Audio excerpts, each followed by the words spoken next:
تو کل ہم نے توجہ دلائی کہ اس زیارت کی فضیلت کے لیے اتنا کافی ہے، اور کچھ واقعات آپ کی جانب توجہ دلا رہی ہے۔ واقعات کچھ سادے واقعات نہیں ہیں۔ مثال کے طور پر جب میں قم گیا تو تمام علماء بزرگوں سے میں نے سوال کیا کہ معرفت خداوند تبارک و تعالیٰ کے بعد، واجبات پر عمل کرنے کے بعد، حرام سے بچنے کے بعد، معرفت خداوند تبارک و تعالیٰ اور معرفت معصومین علیہ السلام، قربت خداوند تبارک و تعالیٰ اور قربت معصومین علیہ السلام کے لیے بہترین عمل کیا ہے؟ تو حضرت آیت اللہ العظمیٰ سید شہاب الدین مرعشی نجفی نے بھی یہی فرمایا، زیارت جامعہ اور زیارت عاشور کو۔ آیت اللہ العظمیٰ بہجت سے بھی میں نے یہی سوال کیا، اور اتفاق ایسا تھا کیونکہ ان کے صاحبزادے نے کچھ کتابیں مجھے کراچی سے بھجوائی تھیں، اور مجھے آج تک ہنسی آتی ہے کہ سب سے پہلے ان سے میری ملاقات ہوئی قم جانے کے بعد، اور مجھے خود پتہ ہی نہیں تھا کہ کتنے بڑے آدمی سے سب سے پہلے ملاقات ہوئی اور ان کے گھر میں جا کے بیٹھے۔ بعد میں اندازہ ہوا کہ عجب یہ کتابیں تو واسطہ بنی۔ ان سے جب ہم نے سوال کیا تو انہوں نے بھی یہی فرمایا۔ پھر ایک دفعہ مجھے یاد ہے کہ صبح کی نماز کے بعد حضرت آیت اللہ العظمیٰ بہجت سے ذریعے حضرت معصومہ صلوات اللہ وسلام علیہا کے پاس خود میں نے سوال کیا یہی والا، جس پہ انہوں نے فرمایا کہ حامین بخوانین ہمیں چیز میں آئے۔ ان کا جملہ آج تک مجھے یاد ہے کہ بالکل انہوں نے اسی طرح سے کہا، کیونکہ میں زیارت عاشور پڑھ رہا تھا۔ پہلے انہوں نے فرمایا تھا زیارت عاشور پڑھو، زیارت جامع پڑھو۔ پھر اس کے بعد کچھ میرے اور سوالات تھے اسی حوالے سے، ترقی کے حوالے سے، روحانی ترقی کے حوالے سے، تو مجھے اب تک یاد ہے کہ ذریعے حضرت معصومہ سے وہ اس طرح سے پیچھے آ رہے تھے، تو میں نے ان سے سوال کیا، انہوں نے کہا حامین بخوانین، کیونکہ میرے ہاتھ میں وہی تھی، حامین بخوانین ہمیں چیز میں آ رہے، یہی پڑھو یہ سب کچھ لے آئے گا۔ یہ جو ان کا جملہ ہے عیناً یہ جملہ تھا حضرت آیت اللہ العظمیٰ سید علی قاضی طباطبائی کا۔ اب یہ قاضی طباطبائی کیا چیز ہیں تو آپ کو تعجب ہوگا۔ یہ واقعہ آغا فاطمیہ نے بھی نقل کیا سید حسین طباطبائی سے، اور یہی واقعہ ایک ہمارے استاد نے نقل کیا سید حسین طباطبائی سے۔ سید حسین طباطبائی کون تھے؟ یہ دوست تھے آغا خوئی کے اور چچا زاد بھائی تھے سید علی قاضی طباطبائی کے۔ سید علی قاضی طباطبائی کون ہے تو آپ کو تعجب ہوگا، آغا خوئی کے، علامہ طباطبائی کے، آغا بہجت کے، آغا عبدالکریم کشمیری کے، آغا حداد کے، اور بہت سارے اس زمانے کے جو بڑے عرفاء اور بزرگان ہیں ان کے استاد تھے۔ یہ جو آغا قاضی ہیں اب ان کا اتنا سا مقام آپ کو بتاؤں تاکہ آپ کو اندازہ ہو کہ وہ اگر کہہ رہے ہیں تو کیا مراد ہے۔ آغا خوئی فرماتے ہیں کہ ایک دفعہ مجھے آغا قاضی نے فرمایا کہ بیٹھو کمرے میں جا کے۔ جب میں ان کے گھر گیا، میں آتا ہوں تو آغا خوئی فرماتے ہیں کہ میں کمرے میں جا کے بیٹھا، پھر وہ آئے اور آنے کے بعد انہوں نے کہا کہ دیکھو اور سنو۔ انہوں نے کہا دیکھو اور سنو۔ ایک چیز ہوتی ہے خواب، ایک چیز ہوتی ہے مکاشفہ۔ مکاشفہ کیا چیز ہے کہ روحانی طور پر انسان اتنا قوی ہو جاتا ہے، جیسے کہ امام نے کہا کہ دیکھو حاجیوں، یا جیسے ائمہ فرماتے تھے کہ دیکھو، تو نظر آتا تھا۔ جیسے امام حسین علیہ السلام نے اصحاب کو مکاشفہ کرایا شب عاشور۔ تو یہ ذہن میں رکھیں کہ علماء کے واقعات در حقیقت فضائل اہل بیت کو ہضم کرنے کا سبب ہوتے ہیں۔ یاد رکھیں کہ جب یہ علماء کے فضائل پتہ چلتے ہیں تو پھر یہ پتہ چلتا ہے کہ یہ لوگ وہ لوگ ہیں کہ جب امام زمان علیہ السلام کا نام لیتے ہیں تو ارشاد فرماتے ہیں ارواحنا و ارواح العالمین لتراب مقدمہ الفدا، کہ ہماری اور تمام عالمین کی روحیں فدا ہو جائیں کس پر؟ امام زمان پر؟ نہ، امام زمان کے قدموں پر نہیں، امام زمان کے جوتے پر نہیں۔ ارواحنا و ارواح العالمین لتراب مقدمہ الفدا، ان کے قدموں کی خاک پہ فدا ہو جائیں۔ اگر یہ شخص کہہ رہا ہے کہ میری اور تمام عالمین کی روحیں امام زمان علیہ السلام کے قدموں کی خاک پر قربان ہو جائیں، تو بس یہ اگر ایسا ہے تو وہ کیا ہوں گے؟ بس یاد رکھیں کہ ائمہ کے معجزات جو ہم تک پہنچے ہیں وہ بہت سادہ معجزات ہیں، ان کا مقام اتنا بلند ہے، اور جو سب سے بڑی ان کے لیے فضیلت ہے وہ کیا ہے کہ اے علی تمہیں سوائے میرے اور اللہ کے کسی نے نہیں پہچانا۔ اصل فضیلت یہ ہے۔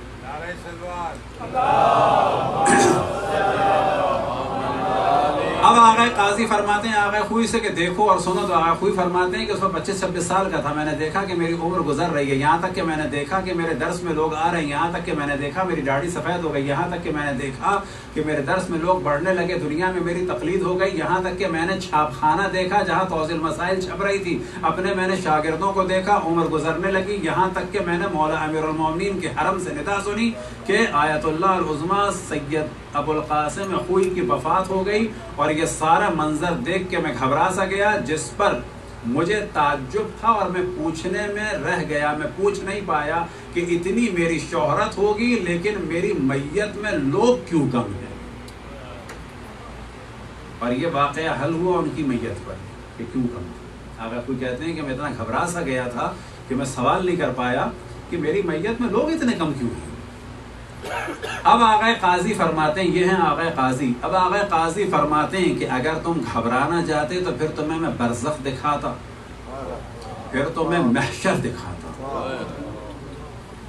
یہ ہوتا ہے کہ جو مولا امیر المومنین میں غرق ہو جائے، اور وہ آقا قاضی کیا فرماتے ہیں کہ جو کچھ میرے پاس ہے وہ تلاوت قرآن سے اور زیارت عاشور سے ہے۔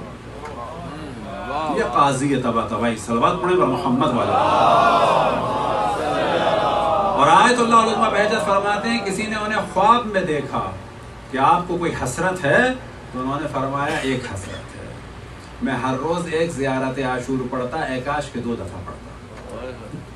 موت کے بعد ان سے ان کے شاگرد پوچھ رہے ہیں کوئی حسرت ہے آپ کو، تو فرماتے ہیں ہاں، میں دن میں ایک زیارت عاشور پڑھتا تھا، ایکاش میں 2 دفعہ، کیونکہ عام انسان نہیں کہہ رہا۔ آیت اللہ العظمیٰ بہاؤالدینی کہ جو بڑے عرفا اور بزرگان میں سے تھے، اب یہ ذہن میں رکھیں کہ ان کے شاگرد کا واقعہ بنتا تھا کہ پتہ چلے کہ یہ لوگ کون ہیں۔ ان کے شاگرد ارشاد فرماتے ہیں کہ میں گھر سے نکلا، روڈ پہ آیا، جب روڈ پہ آیا تو روڈ پہ گڑھا تھا، گڑھے کے اندر کچھ پانی تھا، ایسا نہیں کہ بہت پانی ہو، چھوٹا سا گڑھا اس میں پانی، ایک گاڑی گزری، اس کا ٹائر اس گڑھے میں گیا، پانی اچھل کے مجھ پر آیا، میں نے ناراض ہو کے اس آدمی کو کچھ کہا، اب ظاہر ہے جو کہا کوئی گالی والی تو نہیں تھی، یہ کیا طریقہ ہے، کچھ بھی کہا، ناراض ہوں۔ کہتے ہیں کہ یہاں سے میں پہنچا درس میں آیت اللہ العظمیٰ بہاؤالدینی کے، آیت اللہ العظمیٰ بہاؤالدینی درس دے رہے تھے، ان کی ہم نے بہت دفعہ زیارت کی،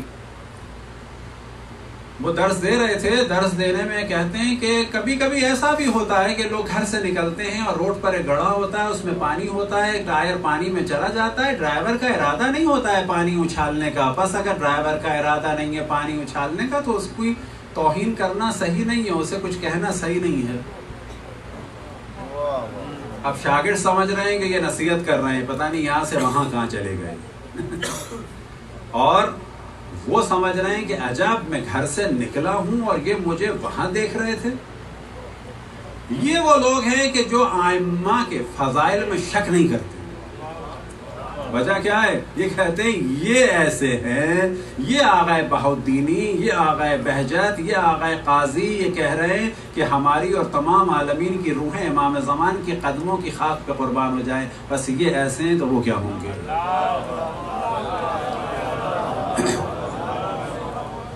آیت اللہ العظمیٰ شیخ محمد علی عراقی رضوان اللہ تعالیٰ علیہ، جن کے پاس جن کی میرے پاس بڑی فوٹوز بھی ہیں، اور وہ یاد رکھیں کہ آقا بڑجردی کے بعد ان کی مرجعیت کی جانب توجہ تھی لوگوں کی، لیکن انہوں نے اجازت نہیں دی، لیکن امام خمینی رضوان اللہ تعالیٰ علیہ کی وفات کے بعد انہوں نے قبول کی، تقریباً 100 سال کی عمر میں، اور اس مرجعیت سے پہلے ایک دفعہ 14 اور 15 شعبان کی درمیانی رات میں اور ایک ہمارے دوست مولانا ذوالفقار، وہ مشہد سے آئے ہوئے تھے، میں خوانسار سے آیا ہوا تھا، تو ان سے ہم نے ملنے کا ارادہ کیا، اور اتفاق سے بڑی مشکل سے گھر ملا۔ گھر ملنے کے بعد ہم نے ان سے 2 سوال کیے کہ معرفت خداوند تبارک و تعالیٰ طویل ہے، ان کے صاحبزادے نے اجازت دی، بڑا لمبا واقعہ ہے، تو تقریباً 2 گھنٹے 45 منٹ ان کے ساتھ بیٹھے، اور صرف میں تھا اور وہ تھے، اور آخر میں ایک نوجوان آیا تھا امامہ پہننے کے لیے۔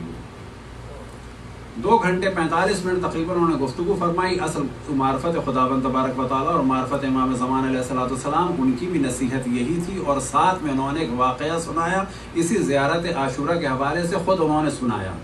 اور یہ واقعہ انہوں نے سنایا آیت اللہ العظمیٰ عبد الکریم حائری کی زبان سے. آیت اللہ العظمیٰ عبد الکریم حائری کون ہے؟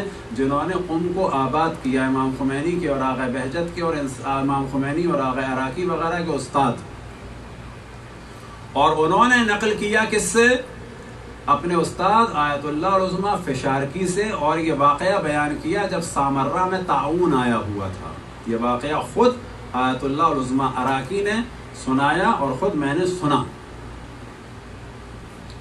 وہ فرماتے ہیں کہ طاعون پلیگ آیا ہوا تھا ایک زمانے میں، سامرہ میں لوگ مر رہے تھے، اور ایک علماء کی محفل میں آیت اللہ العظمیٰ فشارکی تشریف لائے اور علماء سے کہا کہ کیا تم لوگ مجھے ایک متقی اور جامع شرائط مجتہد سمجھتے ہو؟ جامع شرائط مجتہد سے کیا مراد؟ کہ جس میں تمام صفات پائی جاتی ہوں اور اس کا حکم ماننا واجب ہو. تو سب نے کہا ہاں.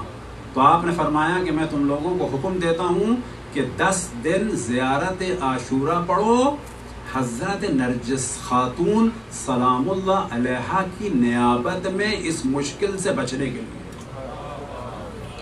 اب یہاں پر انہوں نے ایک بالکل الگ چیز کی جانب توجہ دلائی. کس نے؟ حضرت آیت اللہ العظمیٰ عراقی نے اپنے استاد آیت اللہ عبد الکریم آیت اللہ العظمیٰ عبد الکریم حائری سے اور پھر آغا فشارکی جو ان کے استاد تھے، کہ حضرت نرجس خاتون سلام اللہ علیہا کی نیابت میں. اب اس کے پیچھے ممکن ہے راز یہ ہو کہ وہاں پر اہل سنت عام طور پر امام حسن عسکری سے، امام علی نقی علیہ السلام سے توسل کرتے تھے. ممکن انہوں نے سوچا ہو کہ ان کا عقیدہ اور پختہ ہو حضرت نرجس خاتون سلام اللہ علیہا کی جانب. صلوات پڑھیں پر محمد.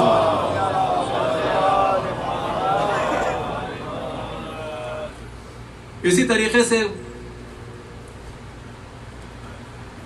آغا بہجت فرماتے ہیں کہ ان کے استاد تھے ایک آیت اللہ العظمیٰ شیخ محمد حسین اصفہانی کمپانی.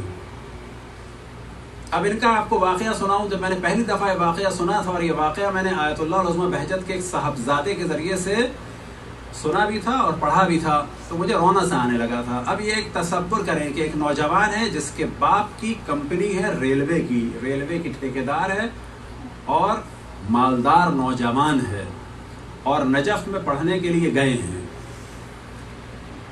خیر یہ بعد میں بتاؤں. آیت اللہ العظمیٰ محمد حسین اصفہانی کمپانی استاد تھے کس کے؟ آغا خوئی کے، آغا بہجت کے. ہوا واقعہ یہ کہ ایک دن گلی میں سے ان کے ایک شاگرد آغا کوچانی گزر رہے تھے. یہ انہوں نے نقل کیا. گزر رہے تھے تو انہوں نے دیکھا کہ آیت اللہ العظمیٰ محمد حسین اصفہانی کمپانی زمین پہ گری ہوئی پیاز اٹھا رہے ہیں اور اپنے دامن میں رکھ رہے ہیں. شاگرد فوراً آئے اور انہوں نے جو ہے وہ پیاز اٹھا کے ان کی مدد کی، اور وہ مسکرا رہے تھے. اس وقت شاگرد نے کہا کہ مجھے یہ تو سمجھ میں آیا کہ آپ کے ہاتھ میں جو تھیلا تھا یا کاغذ تھا جو بھی تھا وہ پھٹ گیا اور پیاز گر گئی، اور آپ پیاز چن رہے تھے، لیکن پیاز چننے میں یہ آپ مسکرا کیوں رہے تھے؟ تو انہوں نے کہا کہ مجھے ایک واقعہ یاد آ گیا. اب واقعہ جو یاد آ گیا تو توجہ دیں کہ بغداد کا ایک مالدار آدمی کہ جس کا تعلق ایران سے ہے، بہت ہی مالدار ہے، اس کے ریلوے کے ٹھیکے ہیں، اور اس کا بچہ اس زمانے میں ایسا ہے کہ اس کی اپنی گاڑی ہے. اور جب ایک دن لیٹ ہو جاتے ہیں وہ آخوند خراسانی کے درس کے لیے، تو باپ جو ہیں اسپیشل ایک ٹرین چلوا دیتے ہیں، اور جب یہ پہنچتے ہیں تو آخوند خراسانی درس شروع کرنے والے ہیں بسم اللہ الرحمن الرحیم. یہ نوجوان ایک مالدار آدمی کا بیٹا، اور کیونکہ ان کی کمپنی تھی تو ان کو کہا جاتا تھا کمپانی، اور وہ پسند نہیں کرتے تھے کہ مجھے کہا جائے اصفہانی یہ کمپانی، وہ کہتے تھے کہ مجھے اصفہانی کو. لیکن بعد میں لوگ ان کو کمپانی ہی کہتے ہیں. کیوں؟ تاکہ بتایا جائے کہ یہ آدمی کہاں سے کہاں آ گیا تھا، اور اپنا سارا مال انہوں نے دین میں لگایا. اب وہ فرماتے ہیں کہ آپ مسکرا کیوں رہے تھے؟ اب شاگرد کو پتا ہے کہ یہ بہت بڑے مالدار آدمی کے بیٹے اپنا مال سب لگا چکے ہیں دین میں.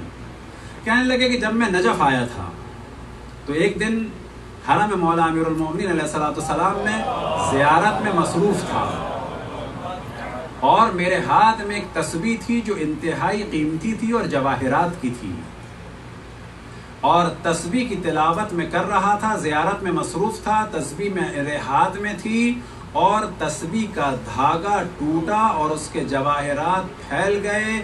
میری عزت نے مجھے اجازت نہیں دی تھی کہ وہ دانے چن لوں،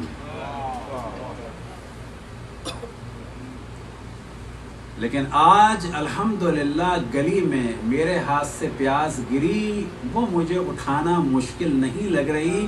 مجھے وہ واقعہ یاد آ گیا تھا کہ آج پیاز میرے لیے اٹھانا گلی میں مشکل نہیں ہے، لیکن کل جواہرات کو چننا میرے لیے مشکل تھا۔ یہ محمد حسین اصفہانی کمپانی آیت اللہ العظمیٰ بہجت فرماتے ہیں کہ ان کی خواہش تھی، کہتے ہیں کہ یا اللہ، وہ دعا کرتے تھے کہ میرا جو آخری جملہ ہو وہ زیارت عاشور ہو، میرا دم نکلے زیارت عاشور پڑھتے ہوئے۔ یا بچے جو ہے وہ کہتے ہیں زیارت عاشور کی سند نہیں ہے، اختلاف ہو رہا ہے، کس نے کہا ہے زیارت عاشور ہر جگہ پڑھو؟ بعض چیزیں ہیں کہ جن کو روایات میں کہا گیا ہے اسرار آل محمد، یہ راز ہیں، آپ دوسرے کے سامنے نہ کریں۔ صلوات پڑھیں پر محمد والے محمد۔ اسی طرح سے آیت اللہ العظمیٰ شیخ مرتضیٰ حائری، شیخ مرتضیٰ انصاری کہ جو ان تمام لوگوں کے استاد تھے، یعنی اگر آپ پیچھے چلے جائیں تو آغا خوئی کے بھی استاد کے استاد، یہ ہر روز جو ہے زیارت عاشور بھی پڑھتے تھے اور جامع بھی پڑھتے تھے، ہر روز ان کی قضا نہیں ہوتی تھی، اور فرماتے تھے کہ میرے پاس جو کچھ ہے وہ اسی کے ذریعے سے۔ وجہ یہ ہے کہ ان کو پتا تھا کہ امام حسین نے سب کچھ قربان کر دیا ہے، امام حسین سے جو تعلق ہے یاد رکھیں وہ سب سے اہم چیز ہے۔ قطن یہ مراد نہیں ہے کہ رسول اللہ یا مولا علی کی زیارت، نہ، خون امام حسین کو یاد رکھنے کا خود ایک ثواب ہے۔ نماز میں جو سجدگاہ در حقیقت اس کا ہدف کیا ہے کہ یاد رہے کہ خون امام حسین، خون امام حسین اصل موضوع ہے، مظلومیت امام حسین۔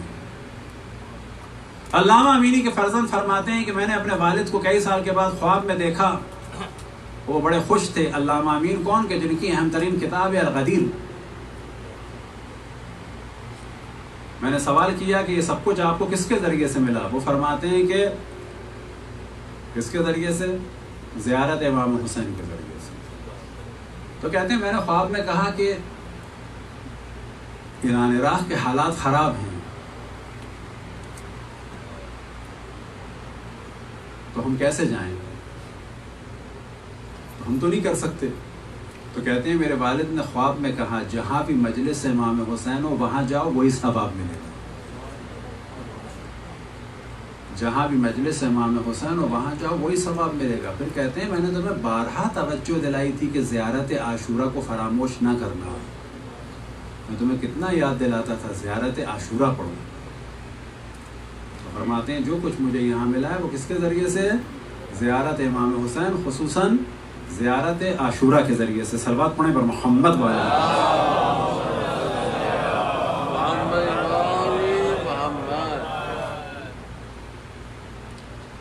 اسی طرح سے ایک اور واقعہ بیان کریں جن سے ان کی اہمیت کا اندازہ ہو، پھر انشاءاللہ کل صرف موقع ہے تو زیارت عاشور کے خاص موضوعات کو بیان کریں گے۔ صلوات پڑھیں پر محمد والے۔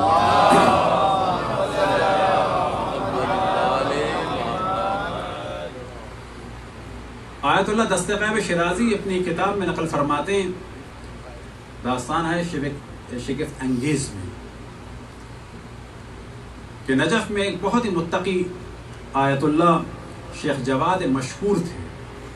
وہ فرماتے ہیں کہ ایک رات میں نے خواب میں دیکھا، اور خواب میں ظاہر انسان کو احساس ہو جاتا ہے کہ میں نے خواب میں دیکھا جناب عزرائیل کو، اور وہ کہہ رہے ہیں کہ میں آ رہا ہوں شیراز سے، آیت اللہ محلاتی کی روح کو، ابراہیم مرزا محلاتی کی روح کو قبض کرتے۔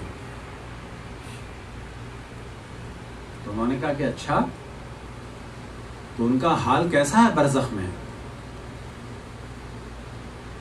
تو جناب اسرائیل فرماتے ہیں کہ ان کو اللہ نے خدمت کے لیے 1000 فرشتے معین کیے ہیں برزخ۔ تو انہوں نے کہا یہ سب کچھ کس کی وجہ سے ہوا؟ اس کی وجہ سے، اس کی وجہ سے، اس کی وجہ سے. تو ایسا نہیں کہ وہ چیزیں اہم نہیں ہیں، لیکن کہ 1000 کا جو ان کو ملا ہے گفٹ، یہ کس کی وجہ سے ملا ہے؟ تو کہا کہ یہ ملا ہے کیونکہ انہوں نے اپنی عمر کے آخری 30 سال ایک دن بھی زیارت عاشور کو قضا نہیں کیا.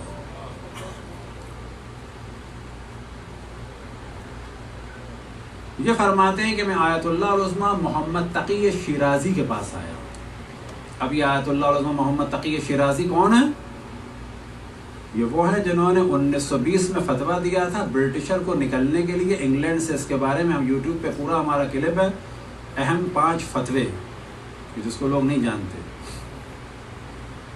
برٹشر کے خلاف اعلان جہاد فرمایا تھا آیت اللہ العظمیٰ مرزا محمد تقی شیرازی رضوان اللہ تعالیٰ علیہ نے، اور انہی کے ساتھ فتویٰ دیا تھا کس نے نجف سے؟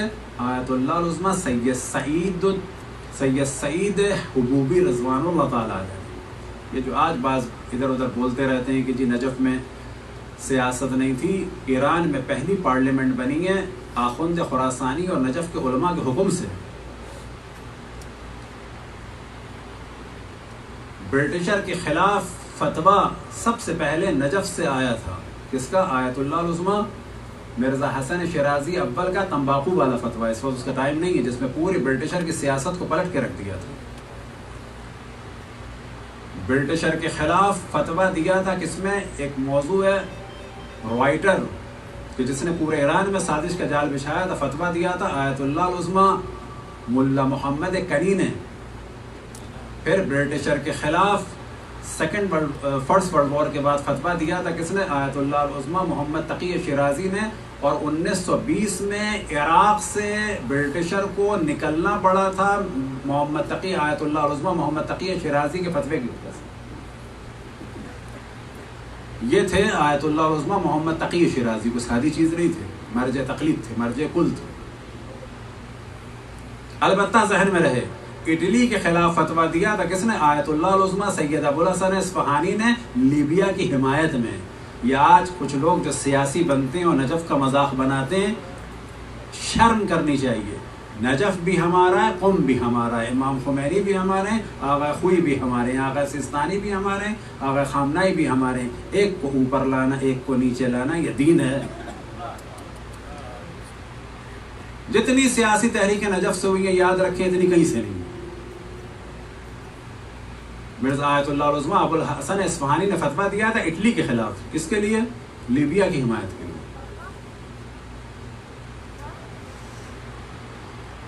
تو جس وقت یہ آیت اللہ جواد مشکور نے اپنا خواب سنایا آیت اللہ العظمیٰ محمد تقی شیرازی کو، تو وہ گریہ کرنے لگے. انہوں نے کہا یہ تو میں خواب سنا رہا ہوں. تو انہوں نے کہا کہ یہ خواب جو ہے کسی عام آدمی کا نہیں ہے، یہ جواد مشکور کا خواب ہے.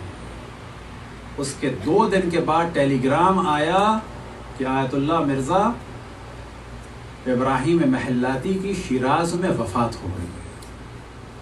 یہ ہے زیارت عاشور.